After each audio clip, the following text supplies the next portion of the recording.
आइए बच्चों, आज क्लास 12 में इनवर्स ट्रिग्नोमेट्रिक फंक्शन के एक्सरसाइज 2.1 के क्वेश्चन नंबर 7 से सोल्यूशन स्टार्ट करते हैं। तो क्वेश्चन नंबर 7 हमारे पास है सेक इनवर्स 2/√3। इसी में हमें क्या करना है, प्रिंसिपल वैल्यू फाइंड करके देना है। मतलब जो हमें वैल्यू फाइंड करके देना है वो 0 और पाई के मिड जो सबसे छोटी वैल्यू है वो हमें फाइंड करके देना है, लेकिन उसमें से π/2 आपको फाइंड करके नहीं देना है। तो इसमें लेट कर लेते हैं बच्चों। y हमने लेट किया तो ये सेक इनवर्स 2/√3 बनता है। अब हमें ये देखना है कि 2/√3 सेक में किसकी वैल्यू होती है। तो अब ये कॉस का रेसिप्रोकल होता है और आपको पता है कॉस जो 30 की वैल्यू होती है वो √3/2 होती है। तो जब इसका रेसिप्रोकल करेंगे तो 2/√3 आएगा, यानी ये सेक की वैल्यू आपके पास मिल जाएगी।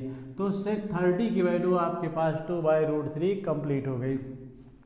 अब आइए बच्चों आगे इसको सॉल्व करते हैं। तो यहाँ पर हम 2/√3 के प्लेस पे सेक 30 डाल देते हैं। अब इसके बाद आपको कुछ नहीं करना है, केवल इसको रेडियन में चेंज करना है। और रेडियन में चेंज करने के लिए आपको π/180 से मल्टीप्लाई कर देना है। यहाँ 0 से 0 कैंसिल होगा और ये इससे कैंसिल हो जाएगा 18। तो y की वैल्यू आपके पास सेक इनवर्स और सेक π/6 डन होगी। अब यहाँ पर आप देखिए सेक से सेक इनवर्स कैंसिल होगा तो y की वैल्यू आपके पास π/6 आएगी।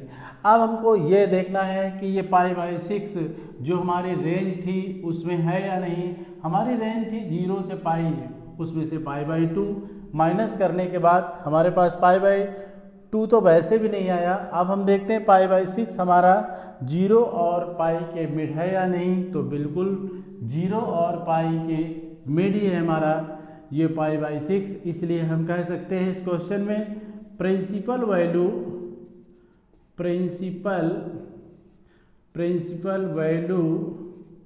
Of sec inverse 2/√3 is π/6।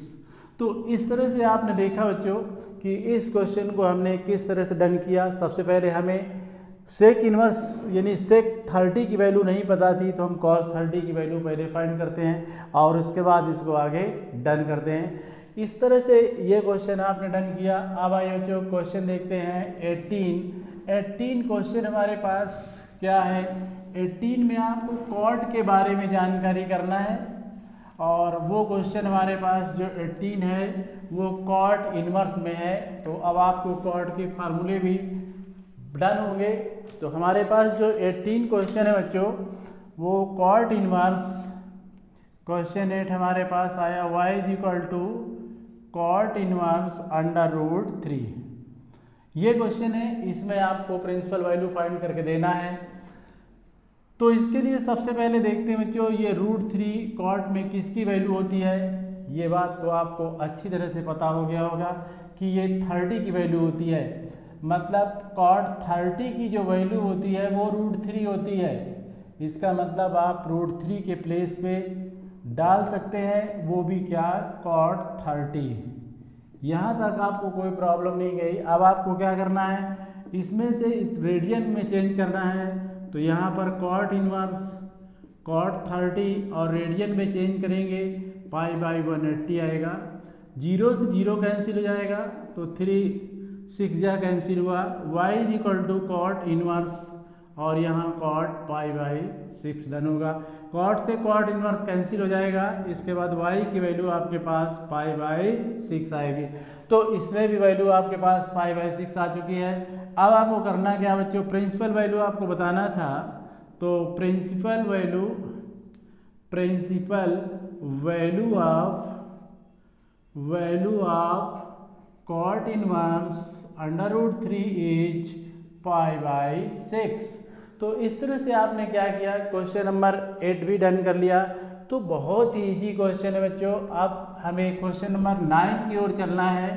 Question number 9 हमसे क्या चाह रहा है। तो क्वेश्चन नंबर 9 में देखते हैं बच्चों हमारे पास क्वेश्चन नंबर 9 क्या है। क्वेश्चन नंबर 9 दिया है cos inverse y cos inverse minus का 1/√2। ये हमारे पास क्वेश्चन है और इसी का हमें प्रिंसिपल वैल्यू के फॉर्म में चेंज करके देना है।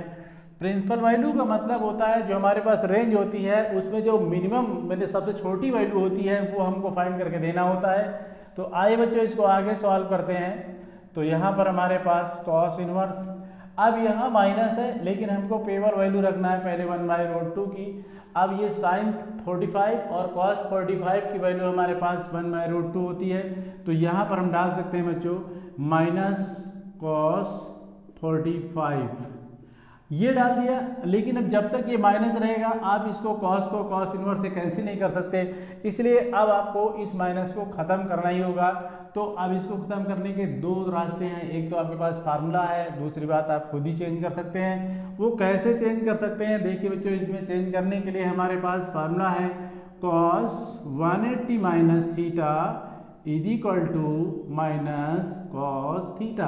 अगर ये माइनस है तो इसके प्लेस पे 180 माइनस थीटा किया जा सकता है और माइनस आप बहुत ही आसान तरीके से इसका फिनिश कर सकते हैं। तो यहाँ पर आप डालेंगे cos 180 माइनस 45, माइनस आपका कैंसिल हो गया। अब आपको कोई प्रॉब्लम नहीं है, माइनस की प्रॉब्लम थी वो आपने सॉल्व कर लिया है।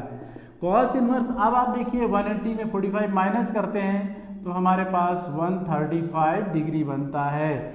अब आपको क्या करना है, इसको रेडियन में चेंज करना है। तो रेडियन में चेंज करने के लिए कॉस इनवर्स cos 135 इंटू π/180। अब आइए कैंसिल करते हैं। 15 9 जा कैंसिल किया और 15 12 जा कैंसिल किया, ये 180 और 135 को कैंसिल कर लिया। यहाँ डिग्री आप लिखते चले जाइए बच्चों। y इक्वल टू आपके पास है कॉस इनवर्स और यहाँ पर आपके पास है cos 9π/12। आप इसको और कैंसिल कर सकते हैं सिंप्लीफाई करके, 3 3 जा 9 3 4 जा 12, यानी y equal to cos inverse cos 3π/4। अब आप cos को cos इनवर्स से कैंसिल कर सकते हैं, y की वैल्यू 3/4 आपकी डन है। आपको चाहिए क्या, प्रिंसिपल वैल्यू चाहिए, आप कह सकते हैं principal value of cos inverse minus का 1/√2 इज 3π/4। इस तरह से बच्चों ये क्वेश्चन आपने डन कर लिया। ये क्वेश्चन नंबर कौन सा था, ये क्वेश्चन नंबर आपके पास 9 था। क्वेश्चन नंबर 9 आपने डन कर लिया। आइए बच्चों क्वेश्चन देखते हैं 10। क्वेश्चन 10 हमारे पास क्या है, क्वेश्चन हम 10 देखते हैं। क्वेश्चन 10 भी आपके लिए इजी ही है, उसमें केवल कॉसेक के बारे में जानकारी करना है और कॉसेक के बारे में आप तभी बता सकते हैं जब आपको साइन के बारे में अच्छी तरह से पता हो। तो सबसे पहले आप देखते हैं हमारे पास क्वेश्चन 10 क्या है।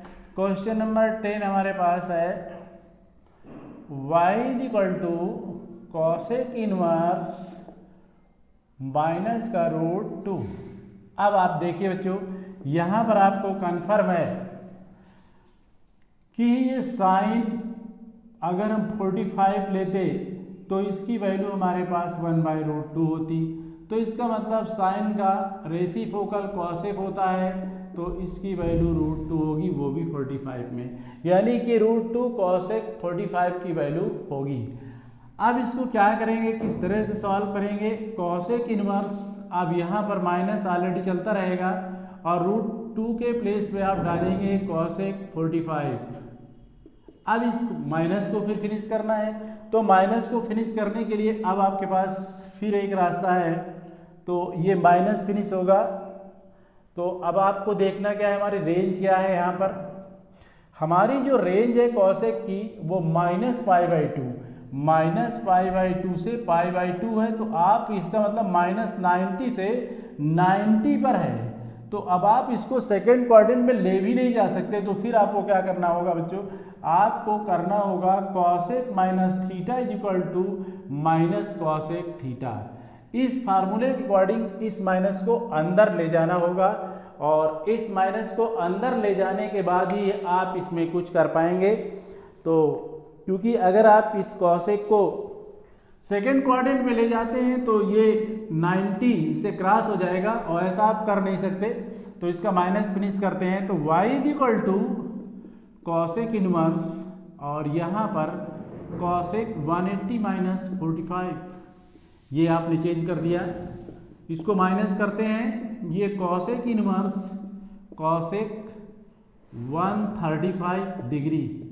अभी आपने रेडियन में इसको चेंज किया था, लेकिन आप इसको चेंज नहीं कर सकते, माइनस आप यहाँ ला सकते हैं, क्योंकि ये तो आगे निकल रहा है 90 से, तो यहाँ पर माइनस का आप 45 करेंगे और जैसे ही माइनस का 45 होगा तो फिर आप इसको रेडियन में चेंज करेंगे -45 को। यहाँ पर -45 है और इसको रेडियन में चेंज करिए तो π/180 डिग्री, ये रेडियन में आपने इसको चेंज कर दिया। अब आइए देखिए 45 2 जा 90 और 90 2 जा 180, यानी 4 टाइम में कैंसिल, तो यहाँ पर आएगा कॉसेक इनवर्स और कॉसेक माइनस का π/4। कॉसेक से कॉसेक इनवर्स कैंसिल होगा, y की वैल्यू आएगी -π/4। तो प्रिंसिपल वैल्यू इसकी principal value of cosec inverse -√2h -π/4। तो क्वेश्चन बच्चों 10 आपने डन कर लिया। अब आप इसको सेकंड क्वाड्रेंट में नहीं ले जा पा रहे थे, क्योंकि आपको बताना है 90 और -90 के मिड वैल्यू बता के देना है। अगर आप इसको सेकंड क्वाड्रेंट में ले जाते तो वैल्यू 90 से ज़्यादा हो जाती और फिर आपको का क्वेश्चन गलत हो जाता।